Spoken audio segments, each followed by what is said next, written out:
Amerika Serikat menegaskan NATO tidak akan mengubah kebijakan anggota baru seperti yang diajukan oleh Rusia. Kita terhubung dengan jurnalis VOA Virginia Gunawan dari Alexandria, Virginia, Amerika Serikat. Iya, Virginia. Selamat pagi waktu Indonesia. Apa perkembangan terkini dari respon Amerika terkait dengan krisis antara Rusia dan Ukraina ini? Ya, pemirsa Metro TV dan Marvin, Rabu kemarin waktu Amerika Serikat, Menteri Luar Negeri Amerika Serikat Antony Blinken menyampaikan telah mengirimkan respons tertulis kepada Rusia seperti yang dijanjikan dan menyatakan tidak akan ada perubahan kebijakan keanggotaan baru Pakta Pertahanan Atlantik Utara atau NATO. Ini merespons permintaan Rusia untuk menjamin agar Ukraina itu tidak bergabung dengan NATO. Dokumen respons ini tidak dirilis ke publik detailnya, namun Menteri Luar Negeri Blinken dalam konferensi pers menyatakan bahwa posisi AS dan NATO masih konsisten untuk menekankan jalur diplomasi atau konsekuensinya jika Rusia tetap menginvasi Ukraina adalah sanksi ekonomi dari AS dan sekutunya serta mitra yang lain. Rusia lewat kantor berita yang dimiliki oleh pemerintah Rusia menanggapi respons dari AS dan NATO ini sehari setelah menerima dan menyatakan bahwa respons yang diberikan oleh AS dan NATO ini tidak menjawab isu utama yang disampaikan. Sementara Menlu Rusia menyatakan kecil kemungkinan untuk tetap optimis. Namun dari juru bicara Kremlin menyatakan masih ada prospek untuk melanjutkan dialog antara Rusia dan Amerika Serikat.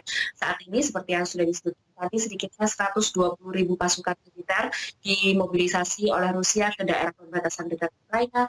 Sementara pada Selasa lalu Presiden AS Joe Biden menyatakan 8.500 pasukan AS siap untuk diterjunkan ke wilayah Ukraina sebagai bagian dari operasi NATO, operasi di bawah NATO.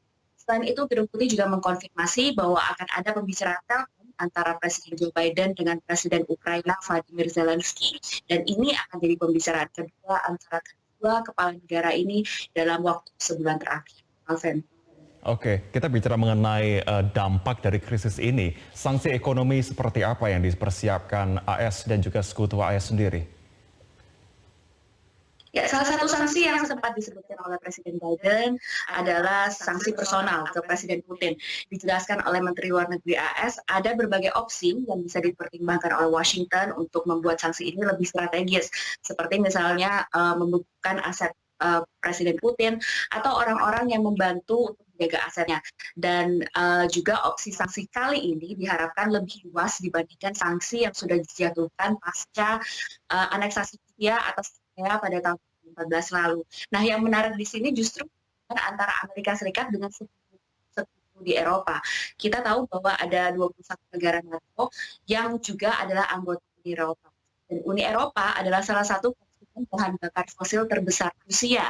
Dari data pemakaian status Komisi Eropa Eurostat, 41% gas alam dan 27% minyak Eropa itu dipasok oleh Rusia.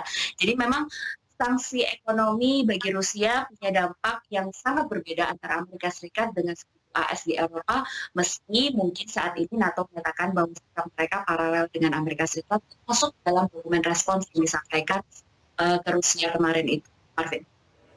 Virginia, kemudian kira-kira apakah akan ada dampak global jika seandainya Rusia benar adanya akan menginvasi Ukraina saat ini? Ya, mungkin sebelum kita bahas itu, kita bahas dulu apakah Rusia ini akan benar-benar menginvasi Ukraina. Sejumlah analis belum memberikan prediksi apakah Rusia pada akhirnya akan menginvasi Ukraina, karena kalau dilihat dari pola invasi Rusia sebelumnya, misalnya ke Crimea, ke Georgia pada tahun 2004, kebanyakan serangan itu mengagetkan. Sementara kali ini ada kesan Kremlin untuk menjaga pintu diplomasi tetap terbuka. Namun jika memang terjadi invasi, tentu instabilitas itu akan sangat berpengaruh pada pasar, dan dalam konflik Ukraina-Rusia kali ini, pasokan energi global yang mungkin akan paling terdampak. Dari Amerika Serikat sendiri, Gedung Putih merilis jadwal Presiden Biden yang rencananya akan bertemu dengan perwakilan dari Qatar pada tanggal 31 Januari nanti untuk salah satunya membahas ketahanan pasokan energi global.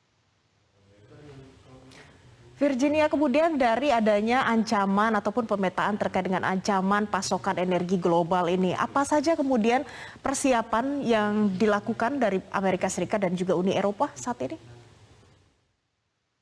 Ya, salah satunya tadi yang seperti saya sampaikan bahwa Gedung Putih direncanakan Presiden Joe Biden akan bertemu dengan perwakilan dari Qatar pada tanggal 31 Januari nanti untuk membicarakan salah satunya adalah pasokan energi global dan ancaman terhadap itu. Bagaimana untuk mengalokasikan, memindahkan supply yang biasanya sementara ini sejauh ini dipasok oleh Rusia, ini dialihkan ke mungkin ke daerah lain di daerah sekitar Eropa yang bisa memasok energi, terutama bagi Eropa yang dominasi pasokannya atau pemasoknya itu dimiliki oleh Ukraina, maksud saya oleh Rusia saat ini. Sementara untuk Eropa sendiri, memang masih ada beberapa tantangan dari mereka sendiri untuk mencari solusi yang paling baik dan solusi yang paling cepat untuk memperoleh energinya sendiri. Jerman misalnya juga sempat berpikir untuk Jerman salah satunya negara yang punya pemasok energi paling besar dari Rusia, ini saat ini juga sangat mengalami kekurangan pasokan dan juga mengalami mereka harus membayar lebih mahal terhadap gas energi. Jadi alternatif solusi ini masih dicari solusinya untuk bisa melihat bagaimana kondisi ke depannya supaya pasokan energi berjalan lancar di daerah-daerah tersebut. Baik, Virginia Gunawan, terima kasih untuk informasinya. Tentunya kita mengharapkan ya bahwa memang skenario terburuk tidak terjadi dan juga langkah antisipasi pun saat ini juga dilakukan oleh sejumlah pihak di sana. Terima kasih Virginia Gunawan untuk informasinya langsung dari Amerika Serikat.